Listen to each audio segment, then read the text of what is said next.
Hello students, welcome to fearless exams. आज हम UP board English prose का chapter 1 पढ़ेंगे, जिसका नाम है द एन्चांटेड पूल, जो कि सी राजगोपालाचारी के द्वारा लिखा गया है। एन्चांटेड पूल का मतलब होता है मायावी तालाब। चलिए तो इस पाठ के लेखक चक्रवर्ती राजगोपालाचारी के बारे में कुछ जानते हैं। चक्रवर्ती राजगोपालाचारी, जिन्हें राजा जी के नाम से भी जाना जाता था, वो एक भारतीय वकील, स्वतंत्रता सेनानी, राजनेता और एक लेखक थे। वो भारत के सर्वोच्च सम्मान भारत रत्न प्राप्त करने वाले पहले व्यक्ति थे और स्वतंत्र भारत के सबसे पहले भारतीय गवर्नर जनरल भी बने। तो चलिए पाठ के बारे में कुछ जानते हैं। यह पाठ महाभारत से लिया गया है। यह युधिष्ठिर, जिन्हें धर्मराज के नाम से भी जाना जाता है, के चरित्र, उनके धैर्य, दयालुता, अपने भाइयों के प्रति प्रेम और बुद्धिमत्ता को दर्शाता है। वे यक्ष के प्रश्नों का संतोषजनक जवाब देकर उन्हें खुश कर देते हैं। यक्ष युधिष्ठिर की निष्पक्षता से बहुत खुश हुए। यक्ष यम थे, मृत्यु के देवता, जिन्होंने युधिष्ठिर को देखने के लिए और उनके ज्ञान की परीक्षा लेने के लिए यक्ष का रूप धारण किया हुआ था। उनके जवाबों से संतुष्ट होकर उन्होंने उन्हें आशीर्वाद दिया और गायब हो गए। तो स्टूडेंट्स, इस लेसन को शुरू करने से पहले इस कहानी का थोड़ा सा बैकग्राउंड जान लेते हैं। यह कहानी महाभारत के समय की है, जब कौरवों के द्वारा पांडवों को वनवास दे दिया गया था। तो वनवास के अंतिम वर्ष की यह कहानी है। उस दौरान सभी पांडव एक बार जंगल से गुजर रहे होते हैं। सभी को प्यास लगती है। एक एक करके सभी भाई पानी की तलाश में इधर उधर चले जाते हैं। युधिष्ठिर उनका वहीं रुककर इंतज़ार करते हैं।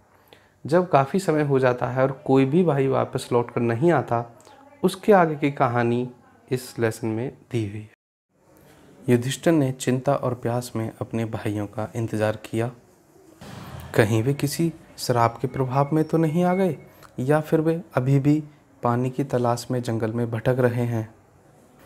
कहीं वे बेहोश तो नहीं हो गए, या फिर प्यास से मर तो नहीं गए। अपने इन विचारों को सहन ना कर पाने पर और बहुत तेज प्यास लगने के कारण उन्होंने इंतज़ार करना छोड़ दिया और अपने भाइयों और तालाब की तलाश में निकल पड़े, यह सोचकर कि वे उन्हें वहां मिल जाएंगे। युधिष्ठिर अपने भाइयों के जाने की दिशा में आगे बढ़े और उन्होंने जंगली भालुओं, चितकबरे हिरणों, बड़े जंगली पक्षियों के रास्तों से चलना जारी रखा, जब तक कि वो एक साफ पानी के तालाब के चारों ओर मौजूद सुंदर घास के मैदान के पास नहीं पहुंच गए। लेकिन जब उन्होंने अपने भाइयों को झंडे की तरह पड़े हुए देखा, तो वे अपने दुख को रोक नहीं पाए और ऊंची आवाज़ में रोने लगे। उन्होंने भीम और अर्जुन, जो एकदम शांत पड़े हुए थे, के चेहरों को छुआ और विलाप करने लगे। क्या इस तरह हमारी प्रतिज्ञा का अंत होना था? वो भी तब जब हमारा वनवास पूरा होने वाला था, तुम्हें छीन लिया गया। यहाँ तक कि ईश्वर ने भी मुझे इस दुर्भाग्य में बेसहारा छोड़ दिया है। जब उन्होंने उनके शक्तिशाली हाथ पैरों को, जो अब बेजान पड़े थे, देखा, वो दुख और आश्चर्य में सोचने लगी कि कौन इतना ताकतवर है जो इन्हें मार सकता है। इसके बाद बहुत तेज प्यास लगने के कारण वो भी तालाब में उतरे। अचानक एक बिना रूप की आवाज़ ने उन्हें चेतावनी दी। तुम्हारे भाई मारे गए क्योंकि उन्होंने मेरे बातों पर ध्यान नहीं दिया। उन्होंने मेरे प्रश्नों का जवाब दिए बिना पानी पीने की कोशिश की। तुम उनका अनुसरण मत करना। पहले मेरे प्रश्नों का जवाब दो, उसके बाद तुम अपनी प्यास बुझा सकते हो। यह तालाब मेरा है। युधिष्ठिर को यह बात समझने में एक क्षण भी नहीं लगा कि ये शब्द यक्ष के अलावा किसी और के हो ही नहीं सकते, और अनुमान लगा लिया कि उसके भाइयों के साथ क्या हुआ होगा। उन्होंने उनके प्राण वापस लाने के संभव तरीके को सोचने में जरा भी वक्त नहीं लिया। उन्होंने उस बिना शरीर वाले आवाज़ से कहा, कृपया अपने प्रश्न पूछिए। उस आवाज़ ने एक के बाद एक कई प्रश्न बहुत तेजी से पूछे। उस आवाज़ ने पूछा, बताओ, खतरे में मनुष्य को कौन बचाता है? उन्होंने जवाब दिया, साहस।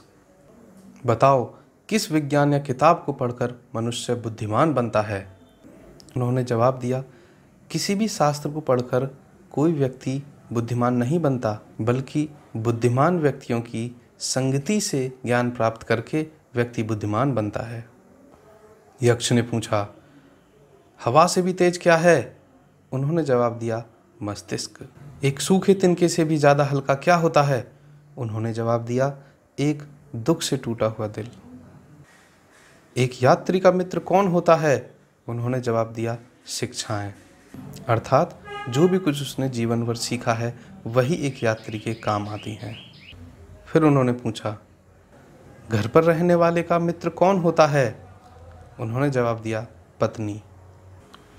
कौन मृत्यु में एक व्यक्ति का साथ देता है? उन्होंने जवाब दिया, धर्म। केवल धर्म ही मृत्यु के बाद की एकांत यात्रा में व्यक्ति की आत्मा का साथ देता है। सबसे बड़ा बर्तन कौन सा है? उन्होंने जवाब दिया, पृथ्वी। जो अपने अंदर सब कुछ समाहित किए हुए है वही सबसे बड़ा बर्तन है। फिर उन्होंने पूछा, खुशी क्या है? उन्होंने जवाब दिया, अच्छे आचरण के परिणाम से ही खुशी होती है। फिर उन्होंने पूछा, वह क्या चीज़ है जिसको छोड़ देने पर मनुष्य सभी का प्रिय बन जाता है? उन्होंने जवाब दिया, घमंड। क्योंकि यदि व्यक्ति घमंड छोड़ देता है तो सभी के द्वारा उसको प्रेम किया जाता है। फिर उन्होंने पूछा, वह क्या है जिसके खोने पर दुख नहीं बल्कि खुशी होती है? उन्होंने जवाब दिया, गुस्सा। यदि हम गुस्सा करना छोड़ दें तो फिर हमें दुख नहीं होगा। फिर उन्होंने पूछा, वह क्या है जिसे छोड़ देने पर मनुष्य अमीर बन जाता है? उन्होंने कहा, इच्छा। यदि इंसान लालची बनना छोड़ दे तो वह धनवान बन जाता है। फिर उन्होंने पूछा, क्या चीज़ एक व्यक्ति को वास्तविक ब्राह्मण बनाती है? उसका जन्म, उसका अच्छा आचरण या उसकी शिक्षाएं? जवाब निर्णायक रूप से देना। जन्म और शिक्षाएं किसी व्यक्ति को ब्राह्मण नहीं बनाती, केवल अच्छा आचरण ऐसा करता है। चाहे व्यक्ति कितना भी शिक्षित क्यों ना हो, बुरी आदतों को छोड़े बिना वह ब्राह्मण नहीं बन सकता। चाहे वह चारों वेदों में पारंगत हो, एक बुरे आचरण वाला व्यक्ति नीची जाति की श्रेणी में आता है। इस संसार में सबसे बड़ा आश्चर्य क्या है? उन्होंने जवाब दिया, प्रत्येक दिन मनुष्य अनेक प्राणियों को यमलोक में प्रस्थान करते हुए देखते हैं, फिर भी वे हमेशा जीवित रहना चाहते हैं। यही सबसे बड़ा आश्चर्य है। इस प्रकार यक्ष ने अनेक प्रश्न पूछे और युधिष्ठिर ने उन सभी का जवाब दिया। अंत में यक्ष ने कहा, अरे राजन, तुम्हारे मरे हुए भाइयों में से किसी एक को पुनर्जीवित किया जा सकता है। तुम किसके प्राण वापस लाना चाहते हो? इसमें युधिष्ठिर को सोचने में थोड़ा वक्त लगा। फिर उन्होंने मेघ वर्ण वाले, कमल नयनों वाले, चौड़ी छाती वाले, लंबी भुजाओं वाले, जो अब आबनूस के पेड़ की तरह जमीन पर पड़ा हुआ था, नकुल को उठाने की या पुनर्जीवित करने की इच्छा प्रकट की। इस पर यक्ष बहुत खुश हुए और उन्होंने युधिष्ठिर से पूछा, तुमने भीम के बजाय नकुल को क्यों चुना, जिसमें 16,000 हाथियों के बराबर ताकत है? मैंने सुना है भीम तो तुम्हें सबसे ज़्यादा प्रिय है। और अर्जुन क्यों नहीं, जिसकी भुजाओं की ताकत से तुम्हारी रक्षा होती? बताओ मुझे, तुमने इन दोनों की अपेक्षा नकुल को क्यों चुना? युधिष्ठिर ने उत्तर दिया, यक्ष, धर्म ही केवल मनुष्य का रक्षक है, भीम और अर्जुन नहीं। यदि धर्म को ही छोड़ दिया जाए तो मनुष्य बर्बाद हो जाएगा। कुंती और माद्री मेरे पिता की 2 पत्नियां थीं। कुंती का एक पुत्र यानी कि मैं जीवित हूँ, तो इस तरह वह पूरी तरह से वंचित नहीं रहेंगे। न्याय के तराजू को बराबर रखने के लिए मैंने माद्री के एक पुत्र नकुल को पुनर्जीवित करने के लिए कहा है। यक्ष युधिष्ठिर की निष्पक्षता से बहुत ज़्यादा खुश हुए और उनके सभी भाइयों के प्राण वापस ला दिए। वास्तव में वह यम थे, मृत्यु के देवता, जिन्होंने यक्ष का रूप धारण कर रखा था ताकि वे युधिष्ठिर को देख सकें और उनकी परीक्षा ले सकें।